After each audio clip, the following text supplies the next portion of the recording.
Hey all. So this week we're going to be wrapping up with the final question. And so to bring an end to the concept of or the topic of conflict.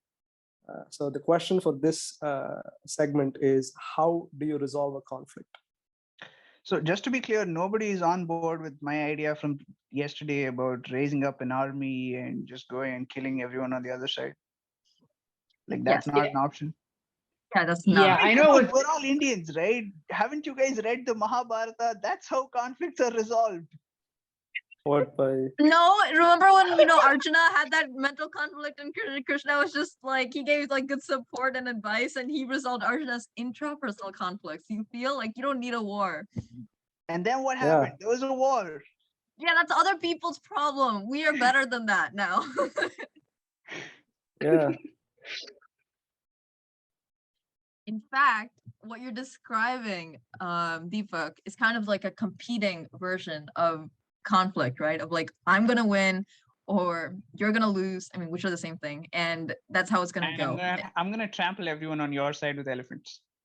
There we go, competing. And when you're doing that, you are really not cooperating with anyone else in the situation, and it definitely would push people away from you in that situation.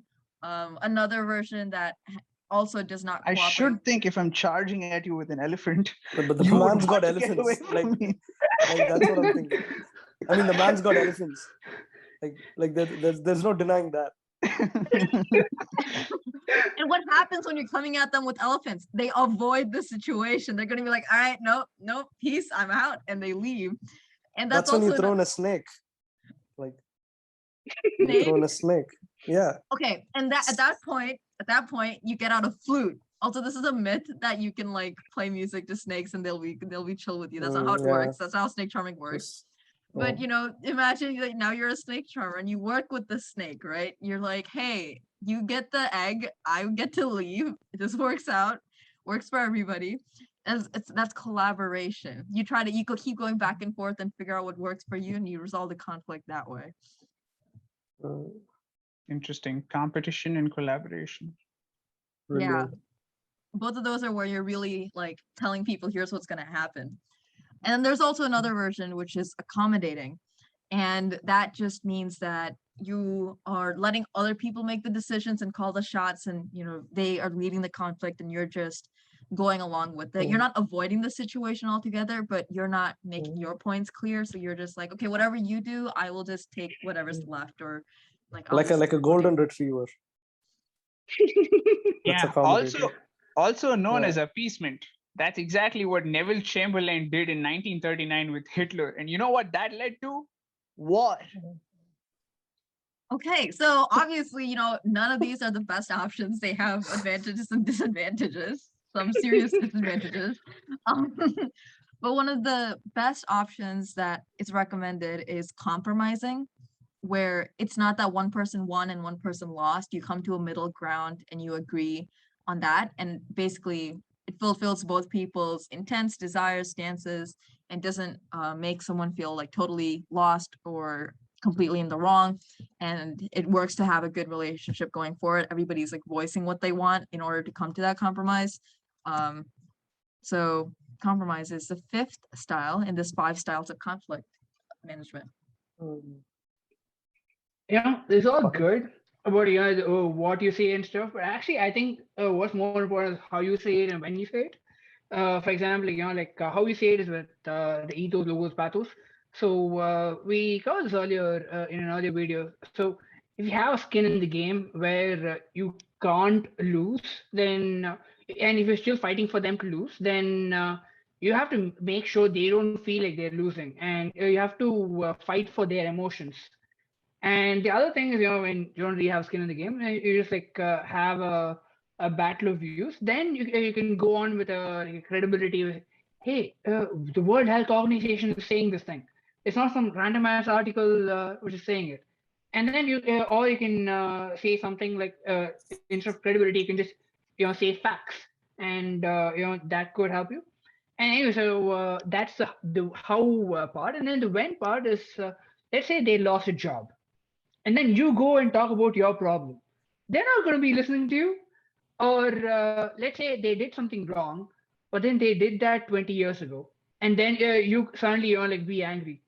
They won't know why you're angry, and that's why the timing is really important. And this is actually especially more important. Some people say with raising pets, because sometimes you shout at pets like you say 2 or 3 hours ago after they urinate in your house, but then they don't know you're shouting for the urination. They might think they're shouting for picking up a toy or something. And so that's why the timing and the way you do it, that's the most important thing. Yeah. Okay, let me tell you guys a few things about conflict. Okay, you can have an infantry, a cavalry, and these days an artillery. In fact, in modern warfare, you have the nuclear triad, you have the Space Force. Yeah, Space Force as well, right? It's a thing.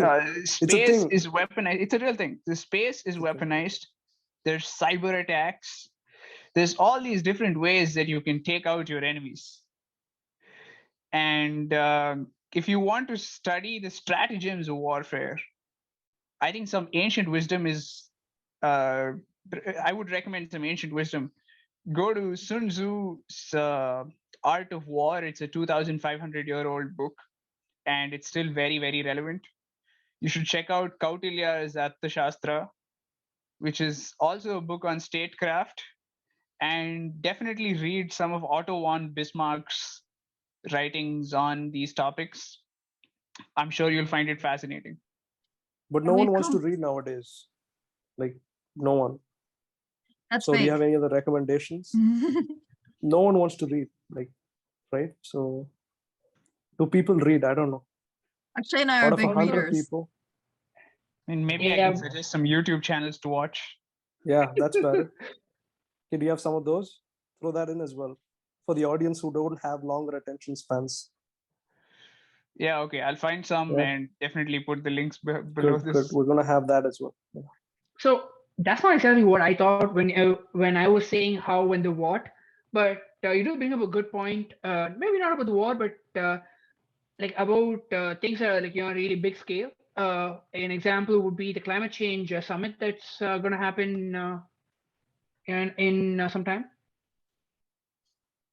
A lot of people in this generation feel a lot of pressure and stress about the ongoing climate change and climate crisis, and some people have eco-anxiety, and just there's a slew of mental health issues that people are facing with stress about climate. Yeah, maybe we should talk about that this coming week. Let's do that. Let's do that. See you all then. See you then.